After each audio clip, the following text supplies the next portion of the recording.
from the news center of All News TV. Here is the latest breaking news. Korean Air confirmed that one of these airplanes overshot its runway in Mactan Cebu International Airport.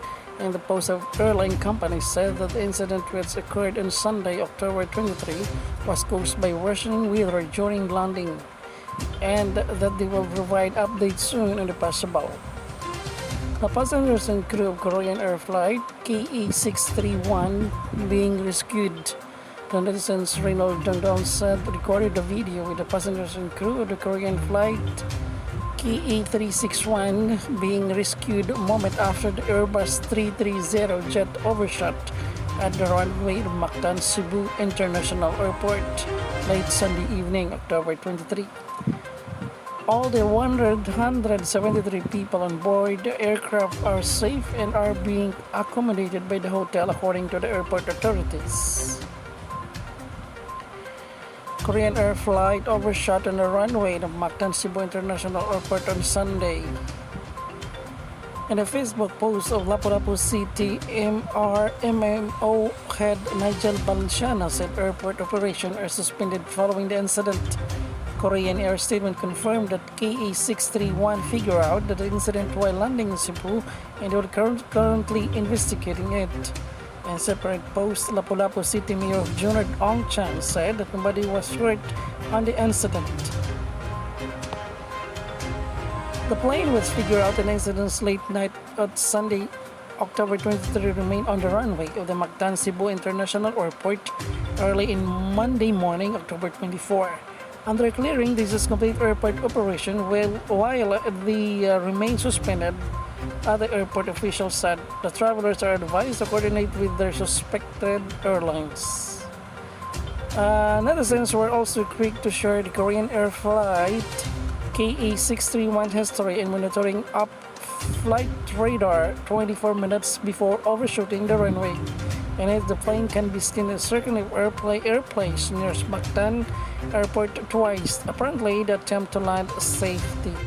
However, the responsive to gather are the Korean Airbus A330 widebody plane flying from Seoul to Cebu, which tried to land twice for weather before the overran of the runway in the third attempt, and lately night on Sunday at Lapu-Lapu City, Cebu. The service and clearing operation now ongoing.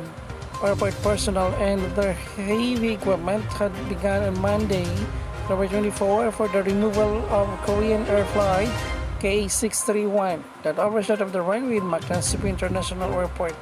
Airport officials earlier said that the hoping of the resumption of the operation is partly capability by the Tuesday, October 25. On a statement issued on Monday 24, the Department of Tourism said it recorded around 530 international passengers whose flight has been cancelled after Korean flight KE631 overshot at Cebu Mactan International Airport runway late Sunday evening. On the latest update, Mactan Cebu International Airport has resumed departures of both domestic and international flight on Monday, October 24, hours after the suspended operation due to overshot of A330 jet operated by Korean Air.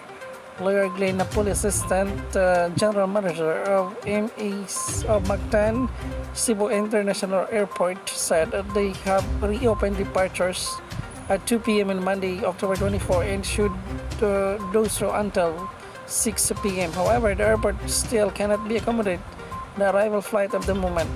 More details for the follow. For more information regarding this breaking news, just subscribe us and hit the notification bell icon so that you will be updated.